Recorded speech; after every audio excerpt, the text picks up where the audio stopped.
live. It's Metal Lab on Monday. Gotta love it. It's my favorite time of the week where I get to hang out with guys like Jay and talk Hi. This week, we're going to do our weekend review, though I don't have much to say myself other than, hey, I got to see Endgame. And then we have a metric ton of previews because apparently everybody wants to post previews on at Tuesday and later, giving us very busy Mondays to go over everything in arduous detail. Well, I mean, not arduous, but in awesome detail. So we got a lot ahead of us. So buckle in. It's going to be one heck of a lengthy one. So, like I said, my weekend review is I saw Endgame. Jay, what'd you get up to this week? Next to nothing. Okay, good. Good way to start a preview episode because we got so many to go. So we're going to put our faces in the corner. We're going to go to the previews. And we're going to start immediately with figure number 13B, the Black Widow. She's got the aim, assassin, martial arts, and spy keywords. She's got the ultimate spy trait, which gives her shape change and stealth. She's got special movement power, taking up the mantle, which gives her plasticity and sidestep. She's got special defense power, letting your guard down. Combat reflexes. Free, choose an adjacent character and a standard defense power. Until your next turn, the chosen character can't use a chosen defense power. She comes at either 60 points or 30 points. She has a special defense on first 4 of the 60-point dial, and she only has the movement power on the first 3 of her 60-point dial. And the 30-point has the defense power on the first click. Otherwise, she's a wild card with Indomitable. Jay, what do you think of the Black Widow? 30 points can definitely be argued to have some merit. The full points, I just don't see it. Values are a bit low. Close combat, like having to use close combat expert for reasonable output is not great. Should be good for sealed, unless I don't see how this isn't good in sealed. So, Oh yeah, this is definitely like at 60 points. I'd say sealed for sure. 30 points would be a little bit more flexible in other places. I agree with you on that one. All right, next up. Okay, here we go. The Collector. Bearer of the Reality Gem he is Elders of the Universe and Cosmic. He's a super rare. Bearer of the Reality Gem. Collector starts the game with the Reality Gem equipped. We have the Space Gem to preview off of. We didn't have the Reality Gem, so sorry. That's the previews we got. So I don't know what the Reality Gem is going to do. Going to carry on, though. I Sense a Greater Challenge is the first trait. At the beginning of the game, if an opponent's force includes an additional game element, heal Collector 1 click past his starting line to click is number 0. Current additional game elements are ID cards, equipment, special terrain, and locations. My Collection Grows is his his third trait that you don't have to pay for. Collector can be equipped with any number of equipment objects at the same time. Protected Pulse Wave on the power. Special attack power. I find your hammer very unique. Incapacitate. When Collector uses it, instead of giving an action token after resolutions, you may choose one equipment object equipped to a hit character and unequip it. Free. Equip an unheld and unequip opposing equipment object within range and line of fire. Holy crap, is there's ever anything that kind of shakes things up in the game, it's this guy. I want to see what the Reality Gem does before I decide on 60 points. But 50, even at 55, he's pretty fantastic. And the fact that this is adding to an already, what's the word I'm looking for? An already plentiful cosmic keyword. It's something to behold at its best. I don't know. What do you think, Jay? Yeah, you're always going to get that extra click, and there's nothing wrong with more life for free.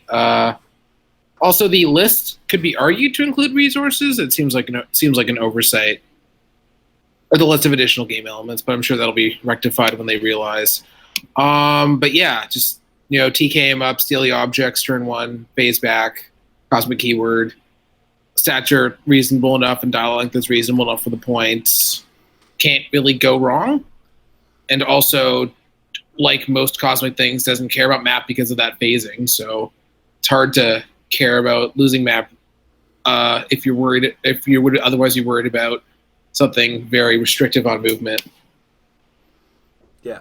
So overall, this is going to be an element that definitely plays a part in the competitive metagame to some degree, whether he be trying to take objects from people or whatever. All right, next up. No, I wasn't active on the window. Kovac, Hydra, Shield, Thunderbolts, and Cosmic keyword. Hi, I'm Kovac is the trait. Kovac starts the game with 1 Cosmic cube equipped. Okay. Rewrite affiliations. This is their first trait. Free. Choose both a friendly character and an opposing character with printed team abilities. Those characters can use the team abilities printed on their other character on the other character instead of their own printed team abilities until your next turn. And then rewrite history. Power. Once per game, choose an adjacent friendly character on their starting line and a character on your sideline with the same name as the chosen character. If the first character is equal or more points than the second, replace the first character with the second on their starting line. That character can't have the same set symbol and collector number. And then on her first 3 clicks, she's got a special power. Do you want to play Perplex, Probability Control, and Shape Change? She is Power Cosmic. She has 6 clicks, 100 points. Jay, what do you think of Kovac? I do want to see, I guess we didn't look at the other cube yet, but I want to see what the other cube does, because I'm assuming based on the wording, there's going to be at least one more. And the cube that we did see is not particularly stat offensive great, so I'm not sure about her offensive stats for competitive. But the first trait has a lot of implications of a lot of crazy things you can do, like take away Power Cosmic or give your opponent Mystics so you can trigger Retaliation. And obviously there's a lot of good Mystics Retaliation and stuff like that. Like the idea of doing that Mystics trick and then like having the seals from the location bonus punch them just so you can trigger Retail. And of course just stealing Power Cosmic and other really good team abilities.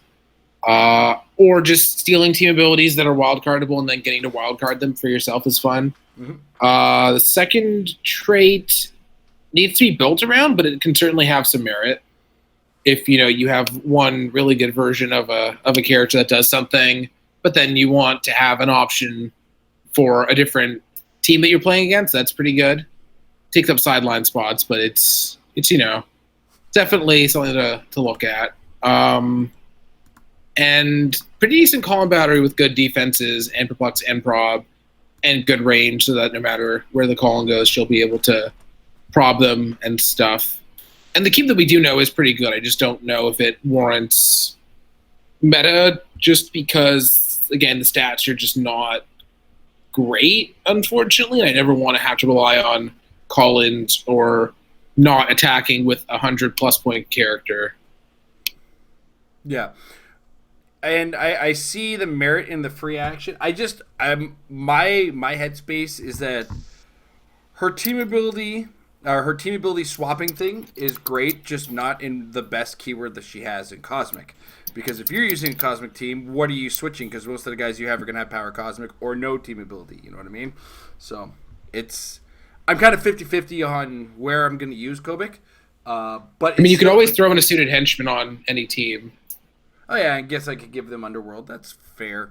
That's a fair point. All right.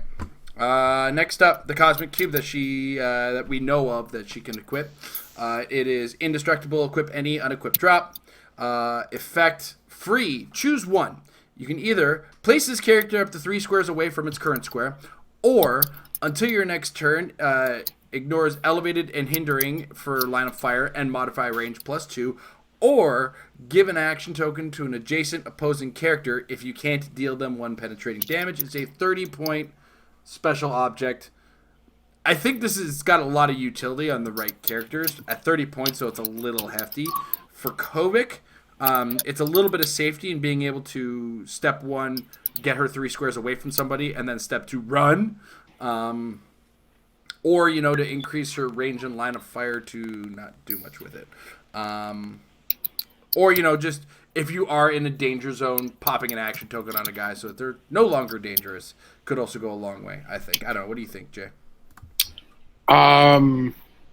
Just getting the opportunity for improved targeting elevated is frightening. just terribly frightening considering the range attackers we have now. Like the idea of giving, I don't know, Unimind, that last bit of improved targeting seems pretty scary. Or giving Stealth Bust into rangy characters that only really care about hindering and the +2 ranges, of course. The token is, I feel like the token and the placement are more, or I mean, they're all good options. I just don't necessarily know that I'm as afraid of the placement thing than the improved targeting. But of course, just giving out a token that's a thing, especially in conjunction with some other competitive tactics we have, like Harley Quinn ID to give out tokens, or I don't know, other ways of giving out tokens. I'm sure there are a lot that I can't think of off the top of my head, but yeah, and it's your opponent being afraid to like give a character an action, and then they know they'll be pushed and they'll be dogpiled on, or not wanting to push out a Retaliator to do a move action, so then that means they're going to die automatically, sort of thing. But yeah, it is pretty expensive though, so I guess that balances it out as the fact that it's a light object, but it's a pretty frightening object. Mm-hmm. I also do want to add though the idea that the place 3 squares away doesn't require a line of fire. So if there's a wall next to you, now we are definitely not next to each other. So it's a minor thing, but it's a big thing. It's one of those minor things that could be a big thing. All right, next up, we're into Lucky Dice's previews now. So we have Titania, who's got the Femizons, Illuminati, Masters of Evil, and Brute keywords. She is the bearer of the Power Gem. Titania starts with the Power Gem equipped if you pay 5 points for it. She's got a trait, Rule as the World Burns. For when an opposing character rolls for leadership and the result is a 1 or 2, remove an action token from Titania. She's got special movement power on her last 3 clicks, which gives her flurry and plasticity. She's indomitable, got the Master of Evil team abilities, so she's effectively got colossal stamina. 95 or 70 points, or 100/75 if you're using the gem. Jay.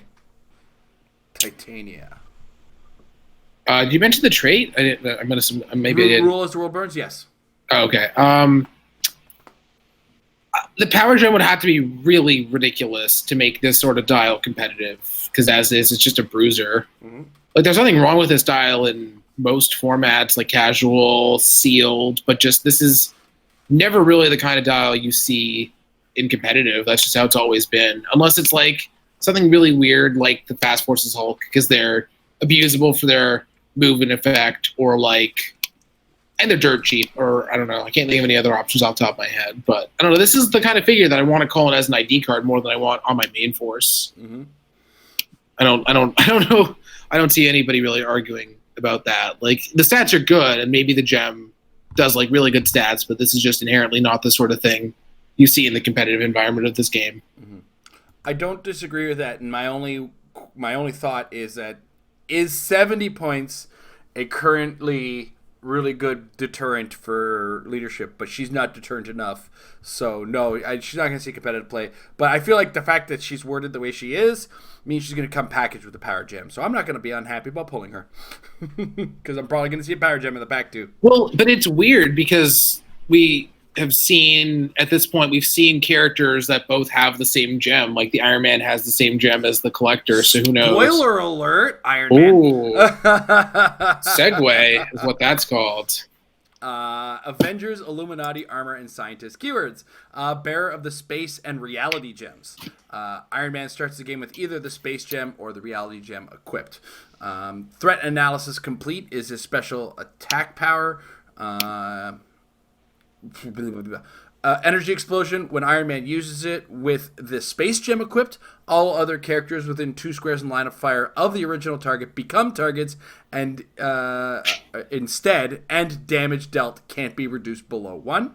And he's got special defense power on his last 3 clicks. I seriously do not know how you fell for that. I seriously do not know how you fell for that. I feel for that.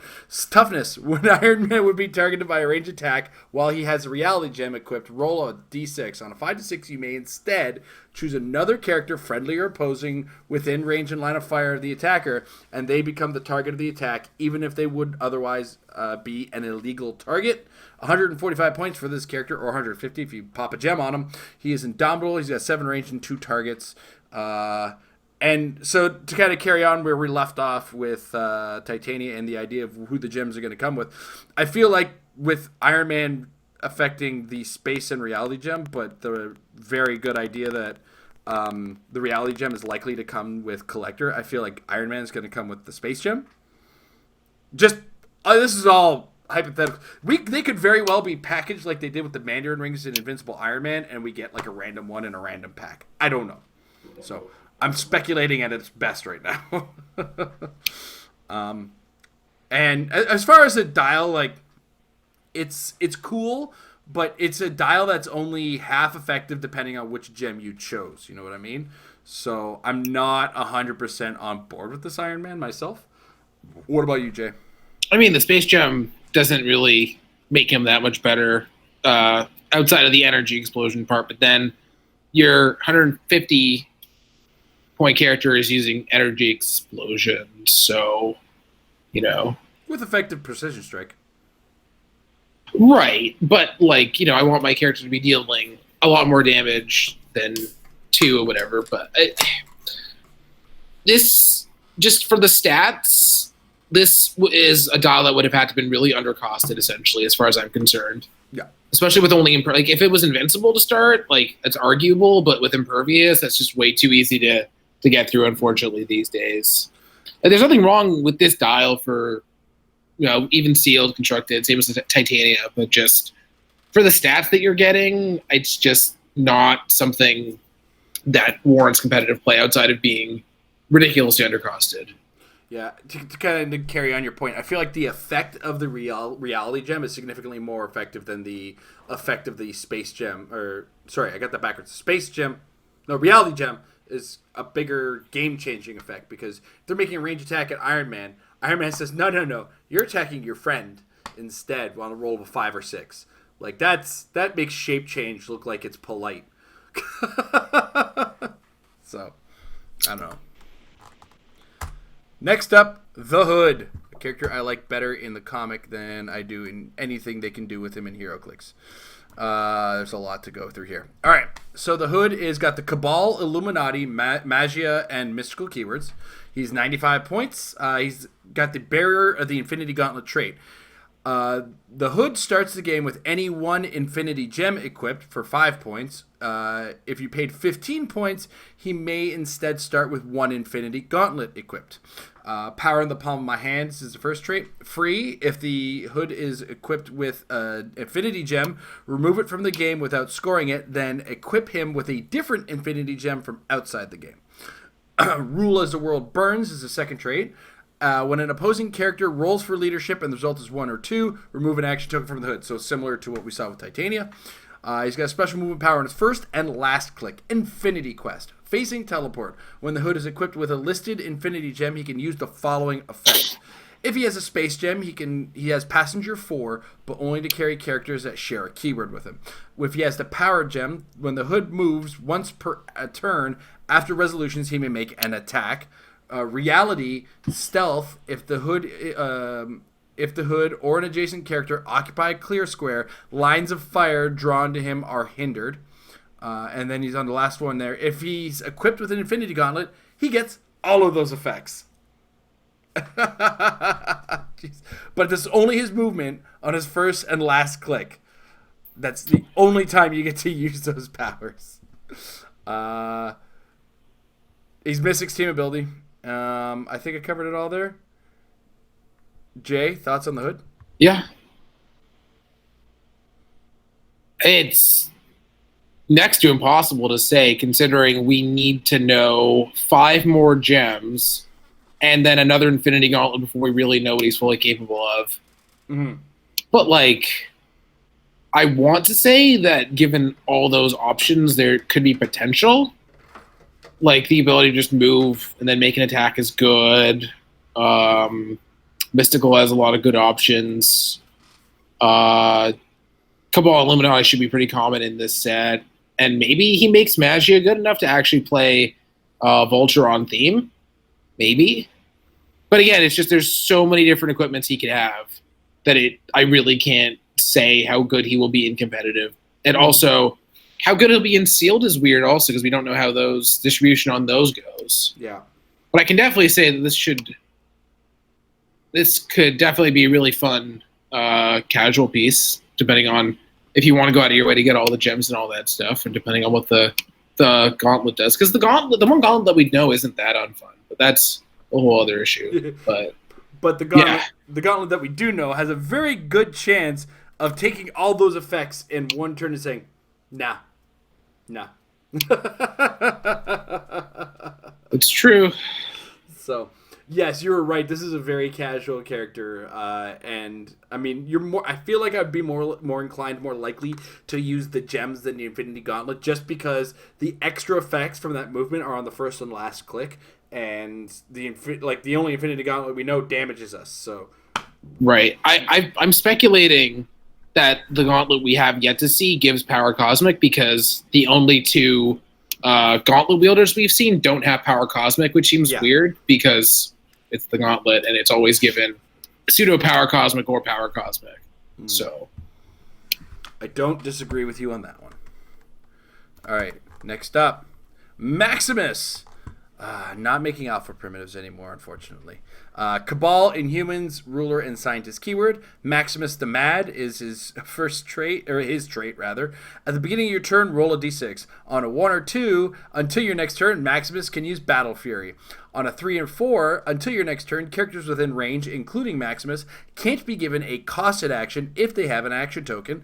And on a 5 or 6, choose an opposing character and a power on their card. That character can't use that power until your next turn. Special movement power, Maximus the Magnificent. Mind Control Stealth. When Maximus uses Mind Control after resolutions, give each hit character is given 2 action tokens. Maximus the Magnanimous is a special damage power on the first 3 clicks. Perplex, but only to target friendly characters. When Maximus uses it until your next turn, also modify the same combat value by +1 on all friendly characters with the same name as the target. And then it's a 90-point Indomitable, 6 range, 2 targets, dial. This is a guy who is like made to be Maximus and fill in the blank characters, just that character. Because that's like the big effect I see out of him. Now I don't know if there's going to be like a version of the alpha primitives in the set or some kind of generic Inhuman type character. But this guy screams, play all your Wolverines with me. All your Wolverines belong to me. Or something to that effect. I don't know. What do you think about this one, Jay? The trait is just too volatile. It is so volatile, yeah. Especially because the second result is a burst, so it's not like it's going to hinder your opponents if they get within his range, so... Or as far as I can tell, it's a burst, unless it's intended not to be, but yeah, getting Battle Fury, like, he's not doing anything besides TK, Perplex, and maybe a call, and if he's getting Battle Fury, being able, essentially saying nobody can do anything, if they have a token or 2 tokens, you know, and he's a character that has Mastermind, but you don't want friendlies next to him. A lot of the time, it's just too all over the place. If the trait was optional, maybe that'd be one thing. But as is, like, there's more bad results than good. So, and even then, like, you're really relying on that perplexed up stat and the mind control, and it's 90 points. And I don't know. I'm just not feeling it. Mm-hmm. I don't feel it either. But again, we might see some kind of version of the alpha primitives that blows us out of the water. I don't know. It's possible. Next up, we have the Space Gem. Indestructible. Equip any, unequip drop. Its effect, modify speed +1, phasing teleport, and carry 2, or passenger 2.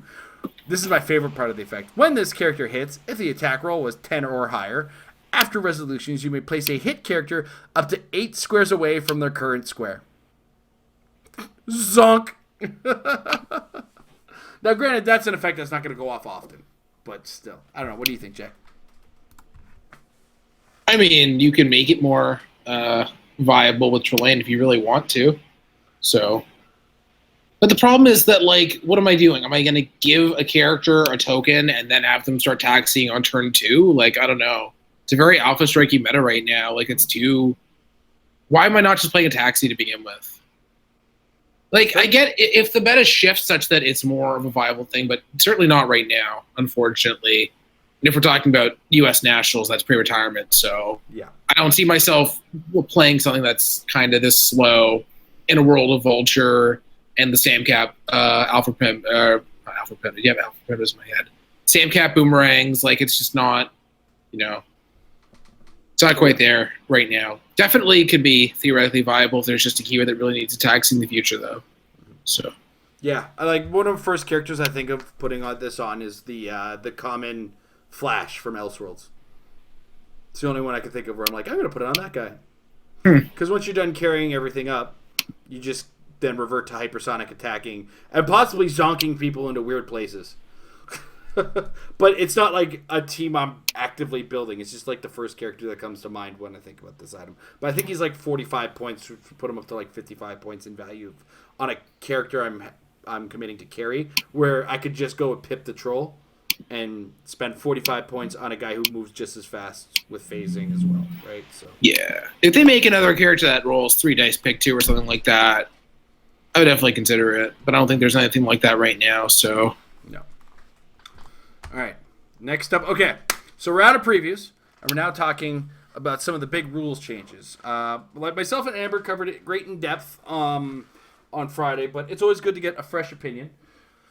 But big high note points. The first one I want to talk about is note taking.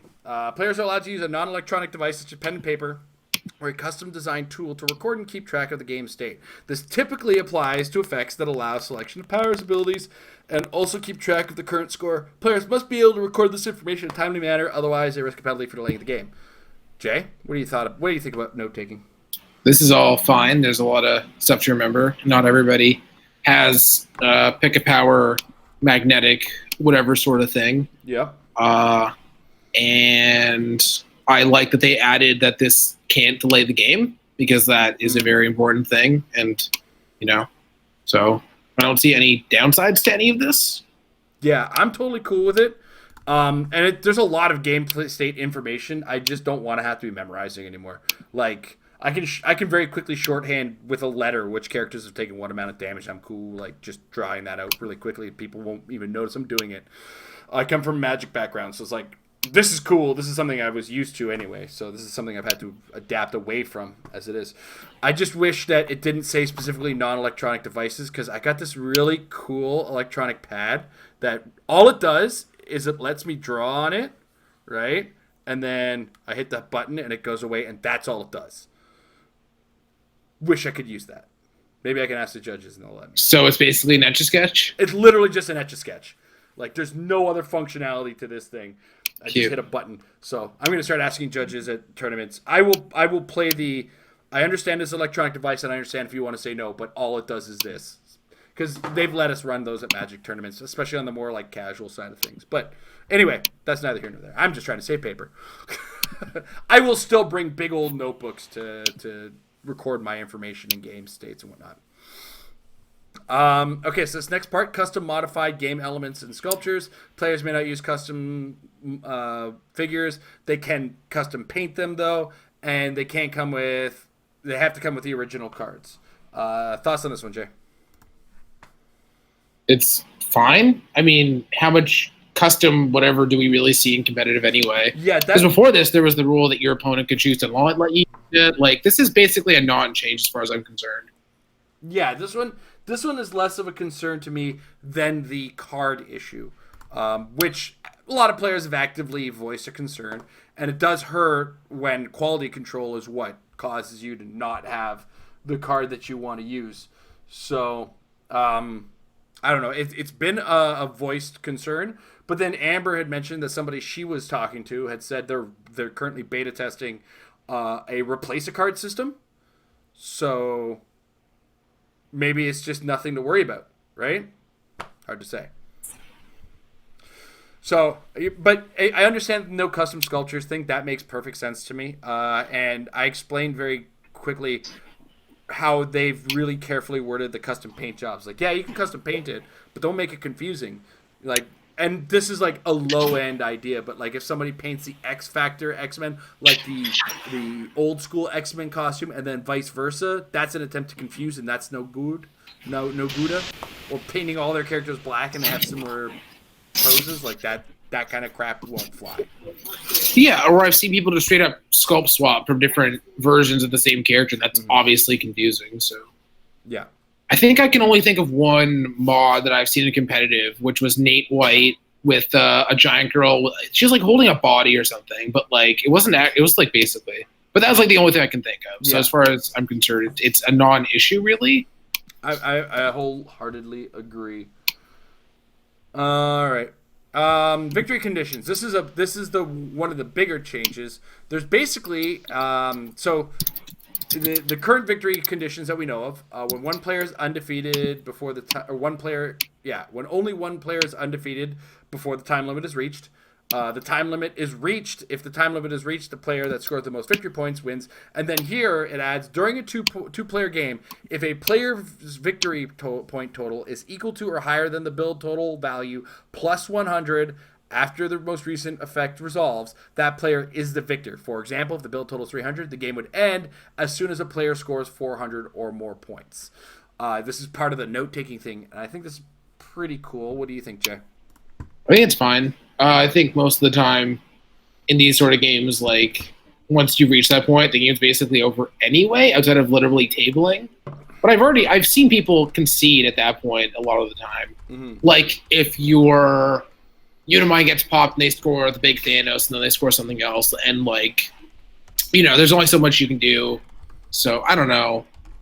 I think it can help balance out some game moments that could otherwise be problematic. Like if you have to pop a full point Unimind, it takes the whole game, and then you kill like 700 points of stuff, but they're still in the game. Like, that seems a bit much to me. Mm. I think it only affects really one thing right now, because like team bases aren't a thing anymore. There's not a lot of ways to like have characters go up in points really, so it's pretty whatever to me. Yeah, it just took a lot of the risk effects that you had for Mistress Death and made them very risky. Right, but she's also about to rotate, so you know. Okay, she's a July problem, but I just for U.S. Nationals, I mean, I don't know if anybody's still playing Mistress Death in competitive. There might be a team that somebody's thinking of, but now that team has a much deeper added risk, could quickly lose. Because there's been games I've heard of where like a Mistress Death won with 300 points, but had lost 600 points. You know what I mean? So yeah, PJ actually won with her, won in Rock Online not long ago, actually. Yeah. But yeah. She's still. But I think the concern isn't necessarily for U.S. National specifically as much as the health of the game in general, which is fine.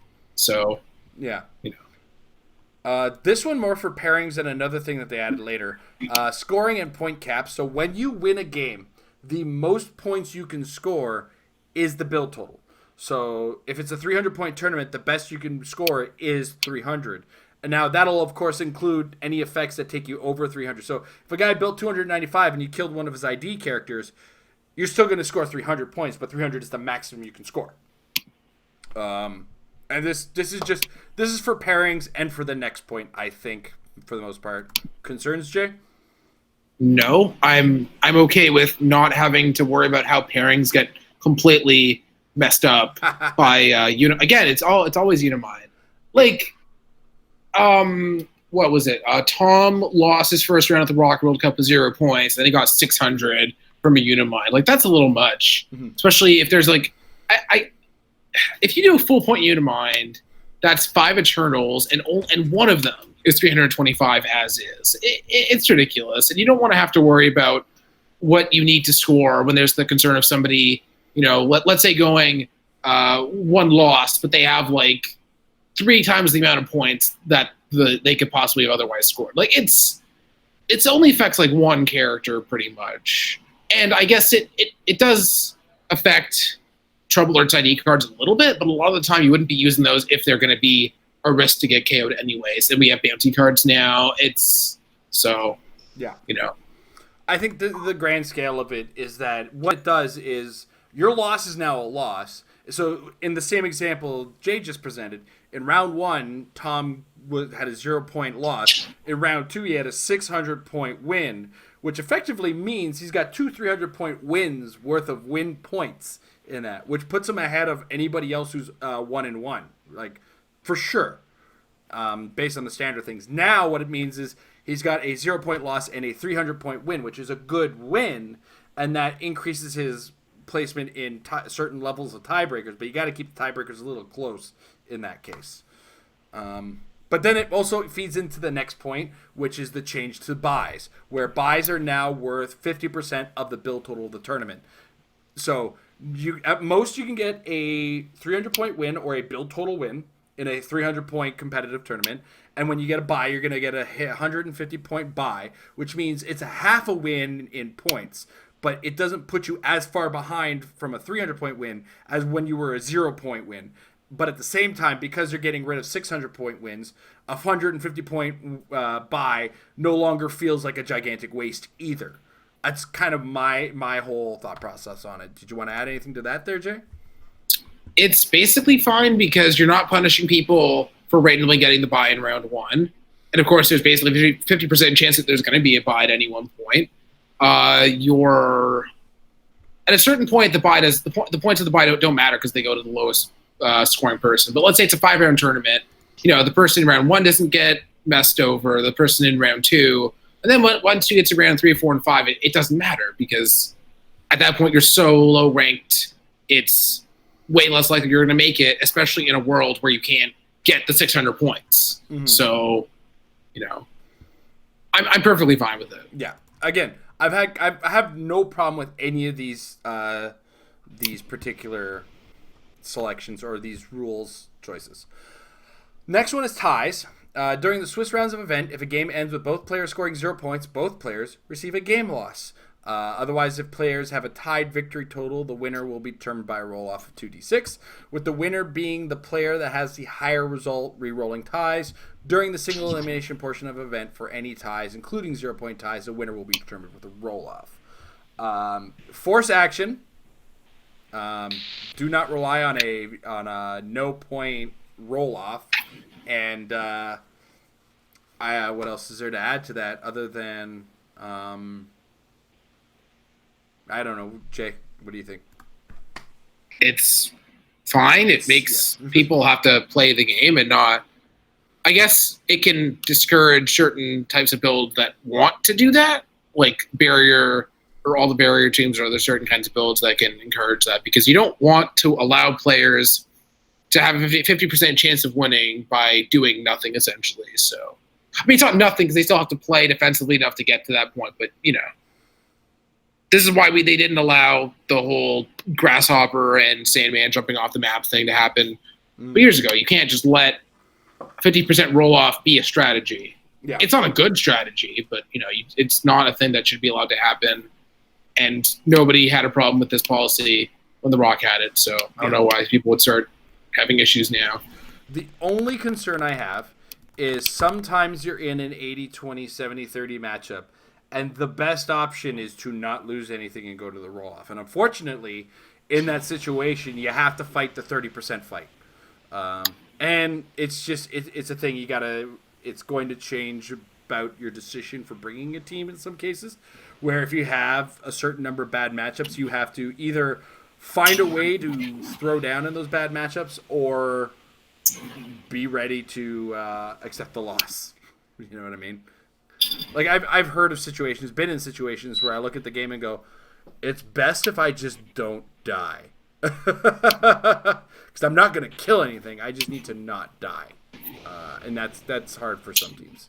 So it actually came up, like I look at it now, in the Swiss of Team Worlds, second round I played to a 0-0 draw against a player. And it hurts when I see this now because like we both knew full well when something died, everything else on that guy's team was going to die.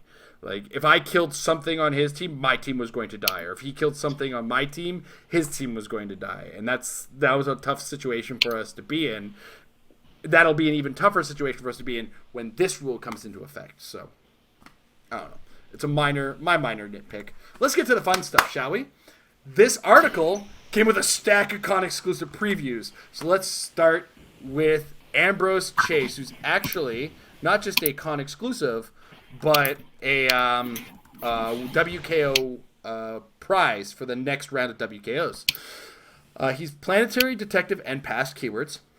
He's got a trait, the reality distortion field, probability control, but only to target characters within 3 squares. Once per turn, Ambrose Chase may reroll one of his attack rolls in addition to his probability control. He's got a special movement power on his first 3 clicks at 90 or his first click at 60, running shot and stealth. He's also got an ability that says range, make up to 3 range attacks, but you can't target a character with more than once during this action. He's got a special damage power on his first 3 at 90 or his first click at 60. Planetary, archaeologist of the impossible. Free, choose, outwit, or perplex. Ambrose Chase can use the chosen power until your next turn, and he ignores elevated and hindering for movement. What do you think of Ambrose Chase, Jay? He's interesting because he theoretically has a lot of damage output. I don't think I like him at 90 because I just don't think you're getting enough stats and length of life with the points, but then his style feels a little I guess it doesn't feel that shallow at 60. Planetary is a non-keyword as far as I'm concerned. Detective is next to 0. And past, maybe? And the prob is good in addition to being able to just reroll his own attack rolls separately. I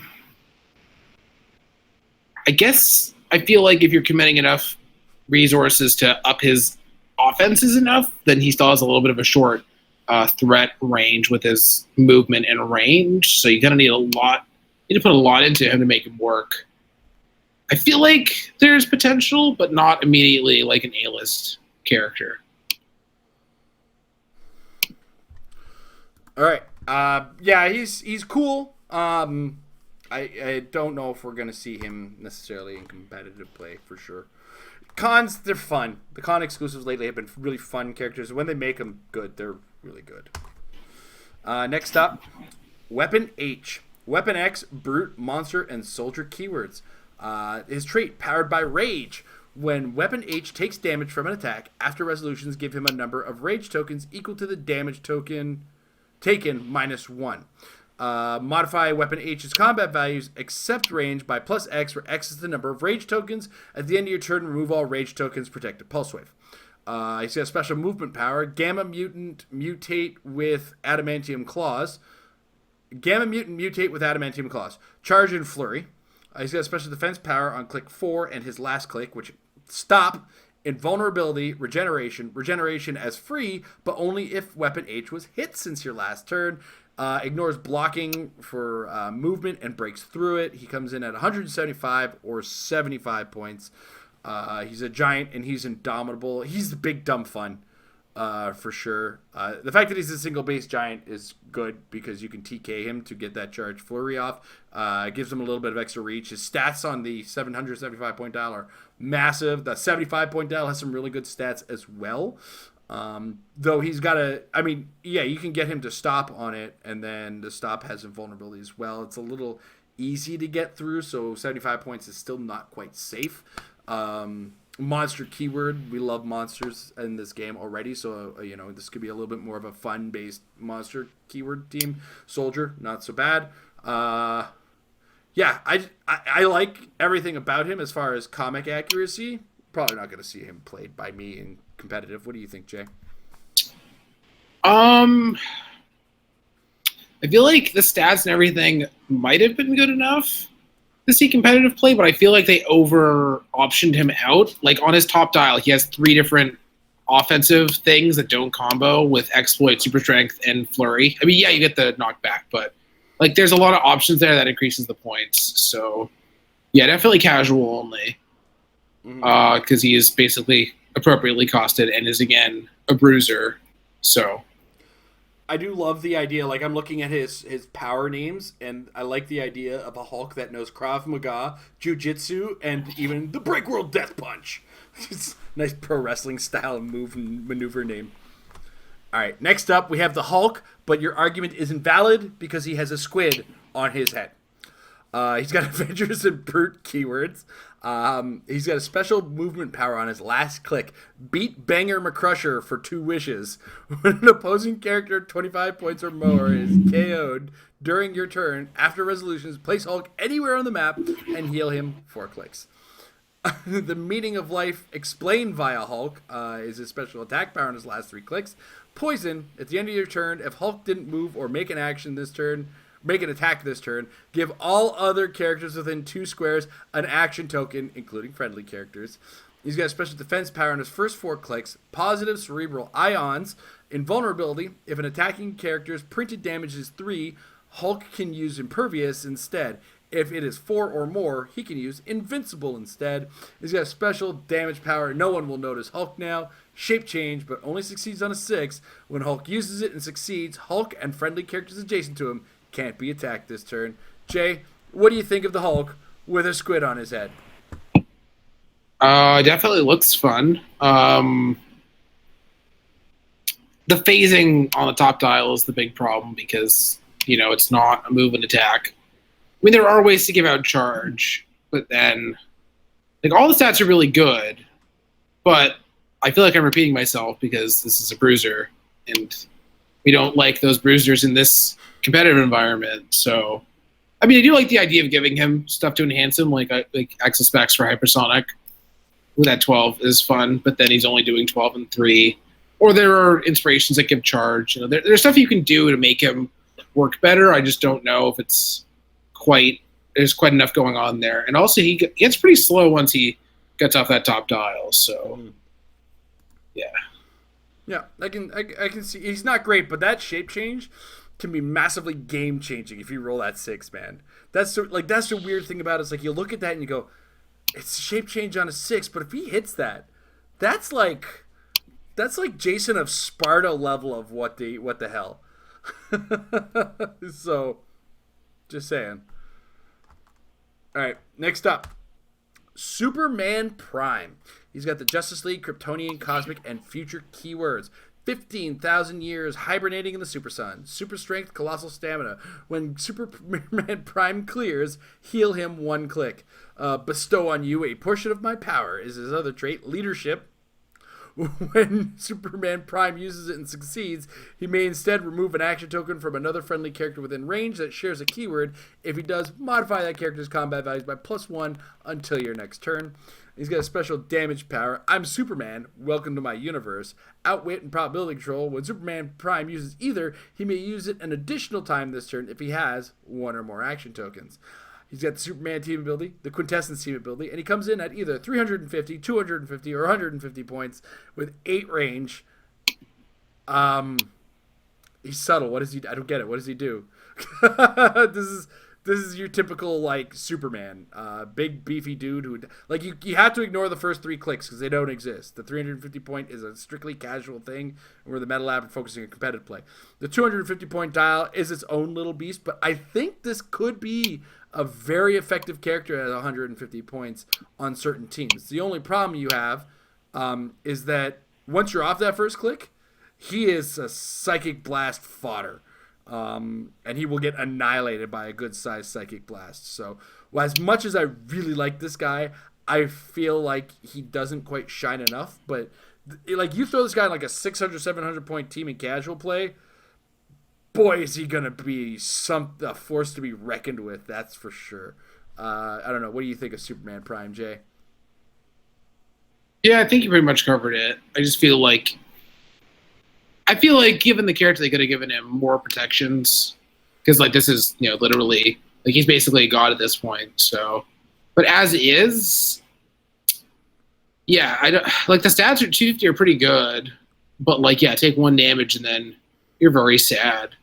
And then at 150, I just feel like it's too short given that it's it's pulse waveable. You can do stuff to it. Yeah, I feel like he was 1 or 2 protecteds away from pretty scary, but as is, it's just not quite there. Yeah. All right, next up, Storm. She's got the Asgardian, Avengers, X-Men, and Deity keywords.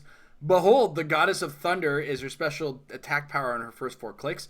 Energy Explosion, Pulse Wave, Knockback, damage dealt by Storm's range attacks can't be reduced below her click number. And she comes in for 85 points. Indomitable, flies. What do you think of Storm, Jay? This is one of the best columns they've made in quite a while, considering all the options of, Energy Explosion that can't be reduced below 1, and Pulse Wave that can never be reduced below 1, or just, 4 damage Pulse Wave for 85 points. Although 85 is a bit of a weird number, because, you want something to be either, 75 or, 150. You're going to have to build around calling this one in. And it's pretty cool that she can always knock out a Colossal Retaliator because of that. Can't be reduced awesomeness, unless it was Stop Invincible. But that's not a thing, or that's very rare as far as I know. So, but and comes with leadership. So even if you don't have leadership somehow, Wait, what? how would Stop Invincible stop her effect of saying can't be reduced below 1? Well, because it would be protected pulse or can't. Oh yeah, because Invincible reduces now. Oh, never mind. I was getting confused with the old Invincible. Invincible's weird. Yeah, because it's not penetrating. It's a weird history compared to what it is now. Yeah, I guess it's basically like Precision Strike. Yeah, that would work. Okay. So it can never reduce below 1 ever. You can just shoot. You can either shoot for 4. You can do a multi-target pulse wave. If you can pull off a single target pulse wave, energy explosion, and knockback with all that. So you're always taking 1, and then you're taking more damage if it's a pulse wave. It's obviously very powerful. Not going to see competitive play, but for casual, this is definitely casual that I'm going to play personally. I also like the idea, if we're playing it in casual, she's taken a couple 2 damage guys. That means she's on click 3. So now if I go for a 12 attack range combat expert, she's dealing 3 penetrating damage effectively. I don't care what you're using to reduce it. So I think that's a pretty cool effect in general. It's a thing that's going to come up in casual, not in competitive.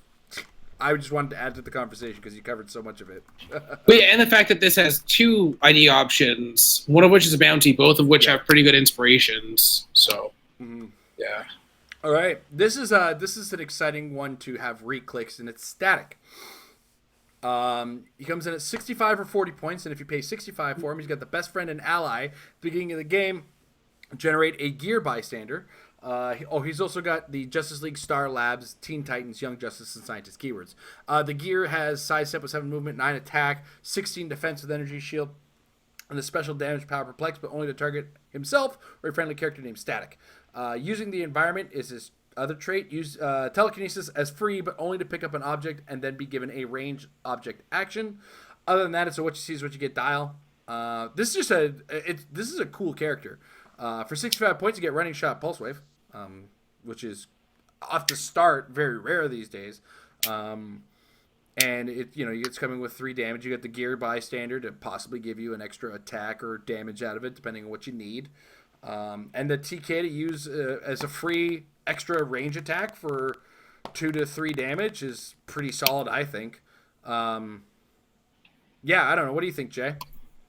Will definitely be really fun with either of the 2 location bonuses that let you make more objects. Yeah. So never run out of those. Casual. Or Tinkerer.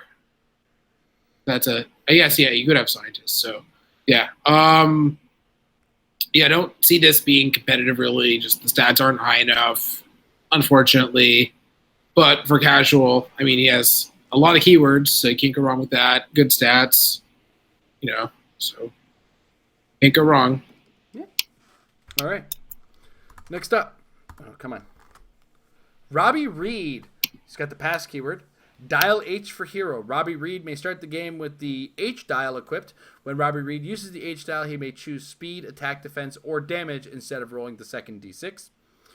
And then he's got a special movement power, which he has on everything that isn't his first click. Got these powers, might as well use them. When Robbie Reed uses the H dial after resolutions, choose one. charge or running shot, or sidestep. Robbie Reed can use the chosen powers until he rolls for an equipped H-dial again.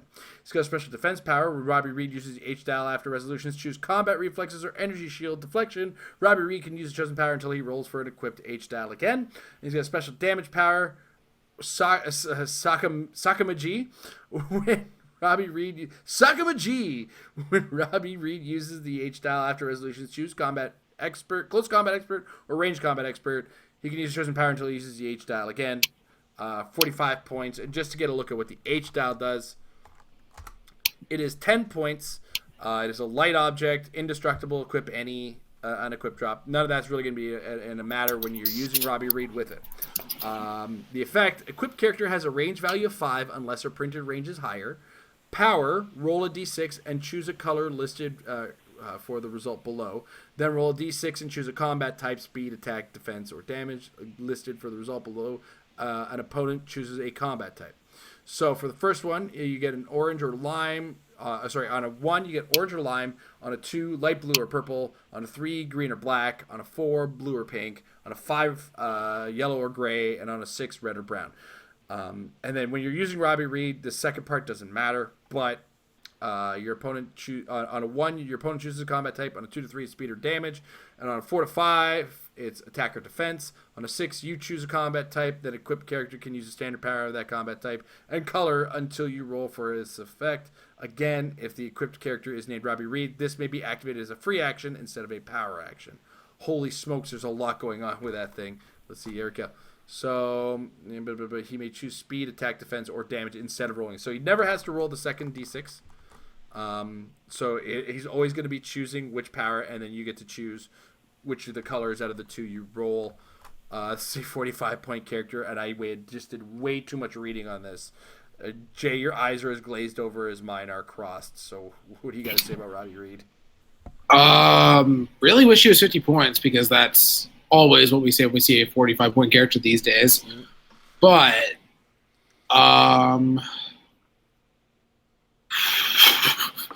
a lot of options, even when considering the randomness of rolling the d6 to determine what color you get. But it's free for him, so that's good. A lot of options.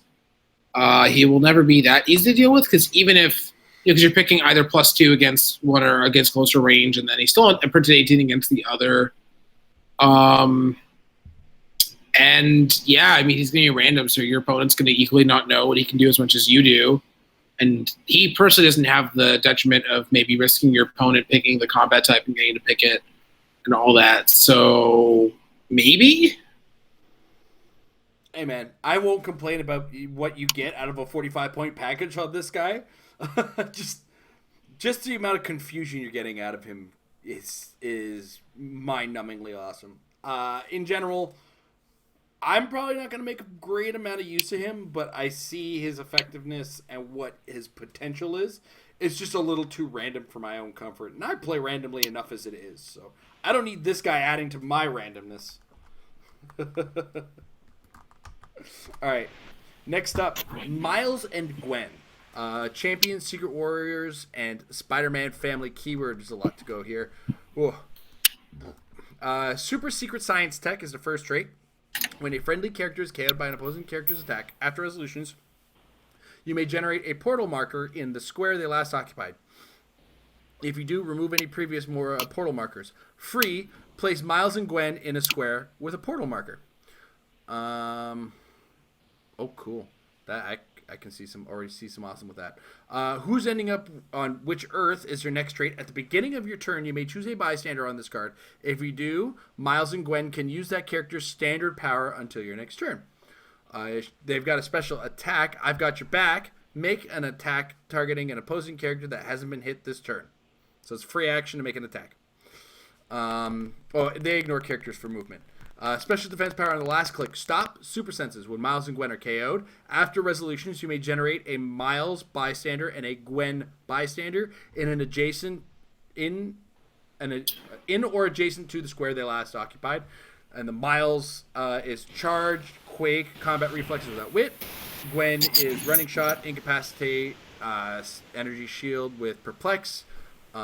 And this is a 100-point character with wild card. It is indomitable with 4 range, 2 targets. This looks like a lot of fun. There's a lot of potential in it. I like who's ending up on which earth as that extra like outwit or perplex or charge that you may need, or running shot when you need it. I don't think it's competitive by any means of the word, but this is a character with a lot of neato effects that I'd love to bring to just a local tournament. What about you, Jay? Yeah, I can't argue with how it looks incredibly fun. Although it does have some teeth where it can like be carried and then make an attack. Yeah. Or Spider-Verse in and then make 2 attacks. And I like that if your opponent has pick a power deterrence, it doesn't matter because they're not picking powers because they're just declaring the name of the bystander. And then they get powers based off of that. And for casual, they have like all the support you need because they have prob. And you're picking outwit perplex depending on what you need. And the defensive options are good that they get, and the offensive options are good. It's all good. I just feel like it would, if this was just much more undercosted, could be competitive. Yeah. But as is, sadly, it's probably not happening. All right. Next up, we have the Liar. It's one of the many Mandarin rings we've been inundated with. This one gives mind control. The equipped character's minimum range when using mind control, outwit, or perplex is 10. Equipped character may be equipped with a second object. It's also a Mandarin ring. It's like any other Mandarin ring. It's indestructible. Equip any and unequipped KO. What do you think of the Liar, Jay? Definitely has some potential. The long range mind control can be good to like avoid retaliation by having your opponent have their characters attack each other instead. I like the idea of giving this to the Skull, so he has 10 range triple target or the unlimited range option, in addition to the trains and location bonus. Other than that, I can't really think of anybody who particularly wants it off the top of my head. But, this one might not necessarily be relevant at all times, but it's definitely always one of the tools that should be considered. Yeah, especially if you have a team where somebody might be way off in a distance fighting, and you need that long range perplex, or you want to keep your opponent at a distance, and you have a really good outwitter who might not have quite the range you want. The Liar could put them up a little bit. That's the only reason I can think of. It's one of the more utility versions of the ring, less universally useful, but more utility useful for specific pocket knife. It's your pocket knife's corkscrew. Why am I going to need this? I don't know, but one day you're going to be camping, you're going to have a bottle of wine. Yeah, I can imagine giving it to like random character who has just a really good effect when they hit, and then they weren't designed to work with a 10 range, but then they just have it, sort of thing. Like, yeah. All right, next up, the Lightning Ring. When equipped, character uses range to target more than one character. Increase the damage dealt to each hit character by +1. Okay, well that's about it.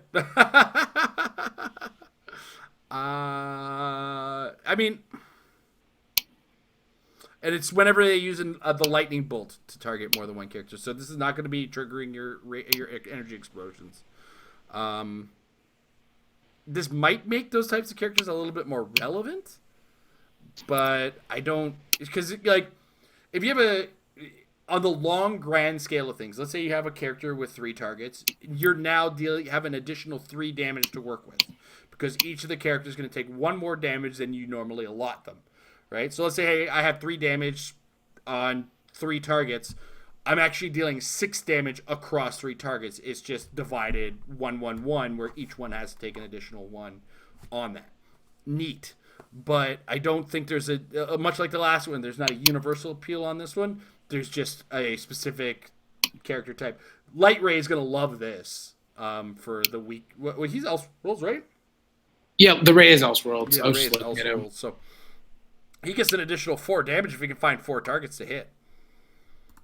I don't know. What do you think, Jay? Yeah. I was just looking up. There really are not that many triple target characters in Modern, let alone ones that are viable. And then a bunch of those are also Colossals. Like Carnage has triple target, but doesn't qualify. Yeah, it's another one of those. It could happen, but it's just unlikely. But you really never know if there's just random character that has 3 targets that, I don't know. Yeah. So again, very specific in the way that it's going to function. All right, next up. All right, so this is a two-part character, I believe, because there's no way it isn't. This is Robin, and he's wearing a motorcycle helmet. Just give us a minute. He's got Batman team ability. He's got the Batman family, Gotham City, Teen Titans, and martial artist keywords. He's got this first ability, Redbird Tricks. Free, place Robin adjacent to a friendly bat cycle within range. Bat cycle? Give us a minute. Or make Robin the pilot of an adjacent, friendly, unpiloted bat cycle as a free action. That's pretty cool. Tactical takedown is incapacitate when Robin attacks a single target. If the attack total is 2 or higher than the target's defense value. After resolutions, give the hit character an action token. 40 points on its own. What do you think of Robin?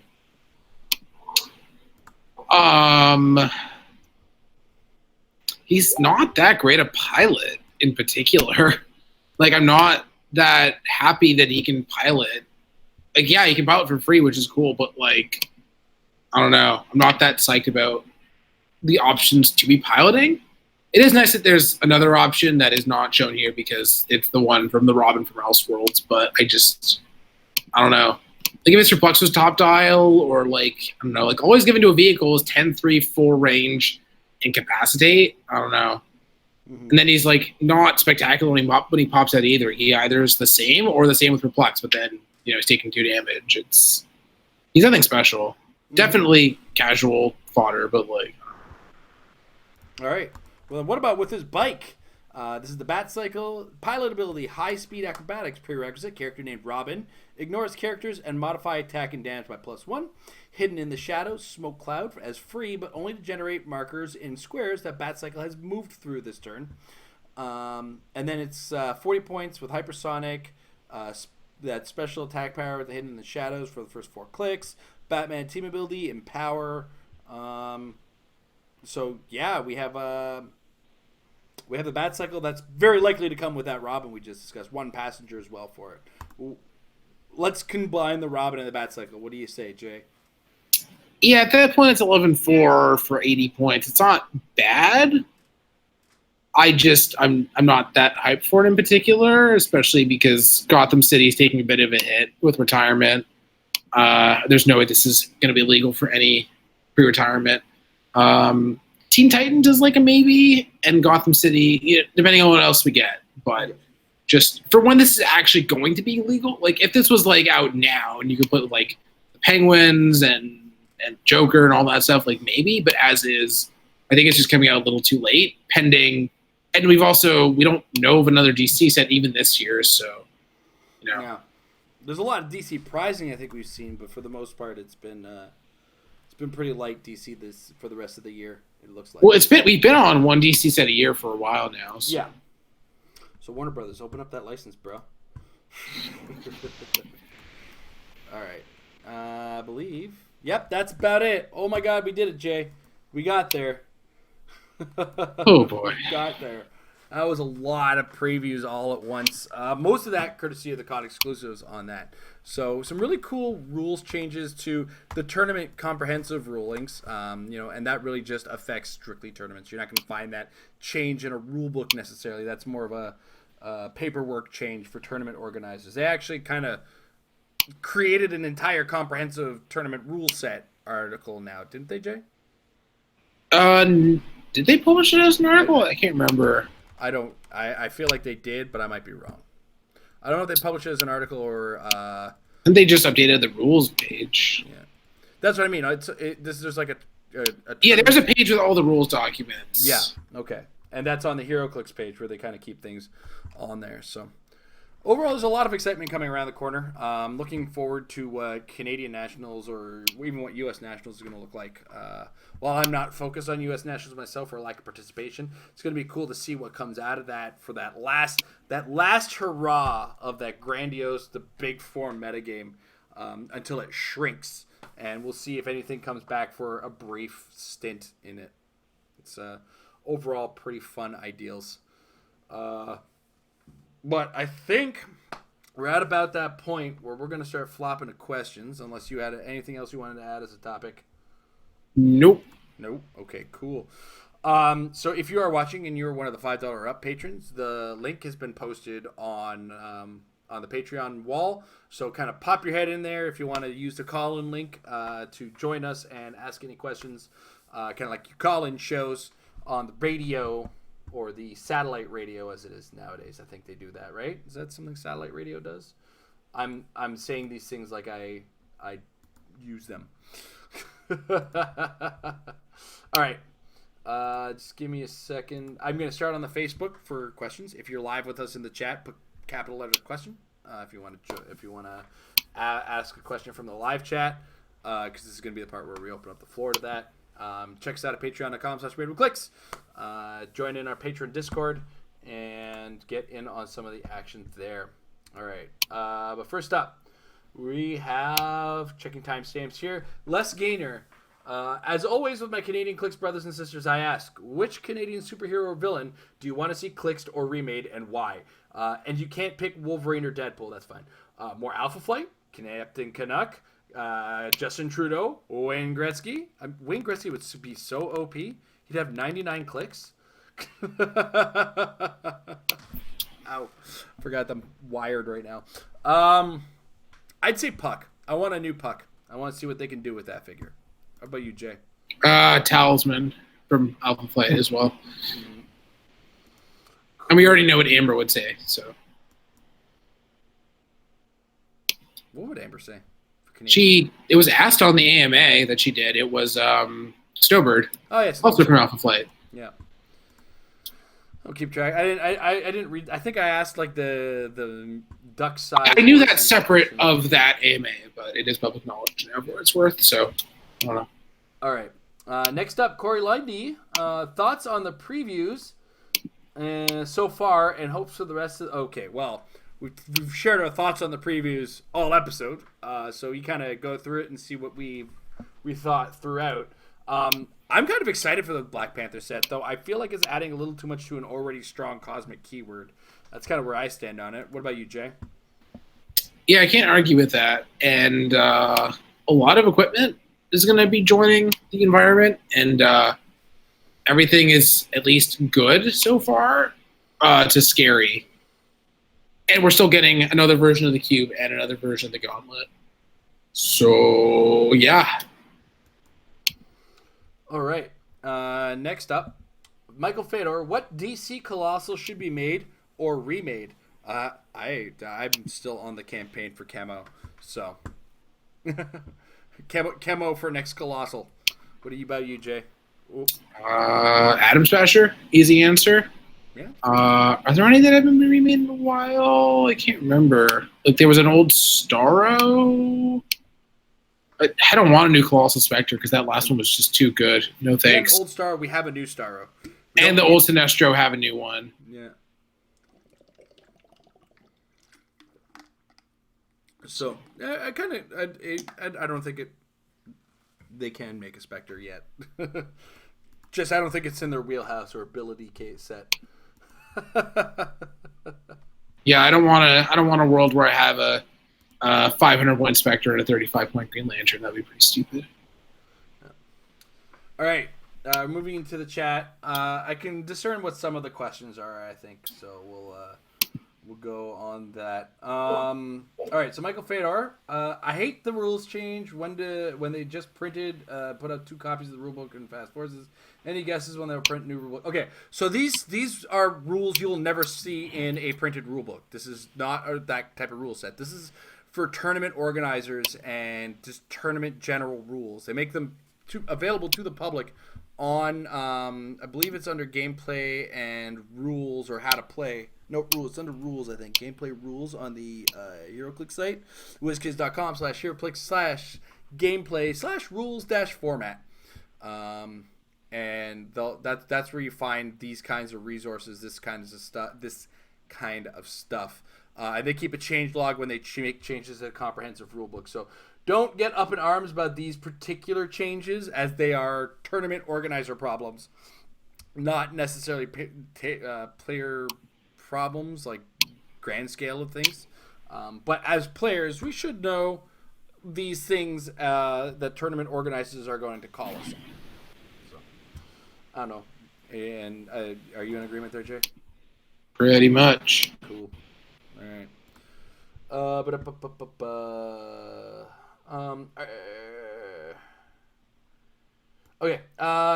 Corey wants to know: are you guys excited for the new Avengers, Black Panther, and the Illuminati? That's such a lengthy name. Set, and if so, where do you guys prefer your pre-order? I keep my pre-orders local, as in the places I play and the comic warehouses where I play and generally get my orders. So that's where I deal with personally. What about you, Jay? Also local, because I don't know what better deal we can get that's going to have shipping cheap enough to offset the problem. Mm. That would be 401 Games in Toronto. Yep. All right. He also asks, do you feel the space or reality gem would make the Iron Man you reviewed competitive? Well, the space gem we've already looked at, and I don't think it adds enough to the Iron Man to. Was it space and reality that? Yeah, okay. And the space gem. Space or reality, yeah. Space gem didn't seem to do anything to make him kind of pop to me. I feel like the reality gem is going to be adding prob. So, I mean, that's kind of, I feel, the direction they're going to go. So, I still don't think that's going to change the opinion where it's like, the problem we had with him is that his defense power is impervious, and that is as easily shut down as getting Psychic Blast, or Exploit Weakness, which in the current game, not a hard task to accomplish. So, that's what kind of keeps us, not saying he's super competitive, just, he's good but not that good, I think. I don't know. What do you think, Jay? I mean, if we're speculating, I would doubt that the reality gem gives prob because the time gem Gamora got prob that we have in modern. So I don't know. That's right. But time gem's a thing. Assuming that all the gems are the same points, it's only going to be 10 points. There's only so much a 10-point object can do to offset everything going on there. So I doubt it. Yeah, agreed. All right, I'm going to take a quick peek at the Discord, see if anything's going on in there. Doesn't look like anybody's trolling the Metal Lab today. All right, so I guess that about wraps it up. Jay, before we go, anything you want to say? All right, cool. Then on that note, I want to take a second to thank our sponsors over at MajesticCCG.com. For $3 a month, check out the Apex Insiders. For that kind of price, you get all sorts of information from some of the greats in the game, and just generally good people who are great at the game of HeroClix telling people how they got good and their thought process behind being good at the game. If you're looking to become competitive, there's $3 is a cup of coffee at Starbucks per month. So just lose coffee for a day or skip a countertop display figure or something like that. It's not too much to ask to check out some great articles by great people, and the occasional crazy person. I have crazy ideas. I can't believe how wrong on a lot of the WWE predictions it looks like I've been. Like, it's disgusting how wrong I was. I wrote an article a while back for them on predictions for WWE, and I think I have to write a new follow-up. Like, yeah, I was pretty wrong on all of this. They completely changed things on it. So, all of that is still speculation because all we got was some pictures and some purchasing information. Once we get dials, we'll spend a little bit more time talking about that on the show for sure. At least this show. So anyway, MajesticCCG.com/Apex-Insiders, $3 a month. We're one-stop shop for all things, or one stop for all things HeroClix. And of course, if you're getting yourselves ready for U.S. Nationals, call your friends, get a team together, find somebody on Roll20 on the internet, because it's time to get practicing, because practice will make your team better. Have a good night, everybody.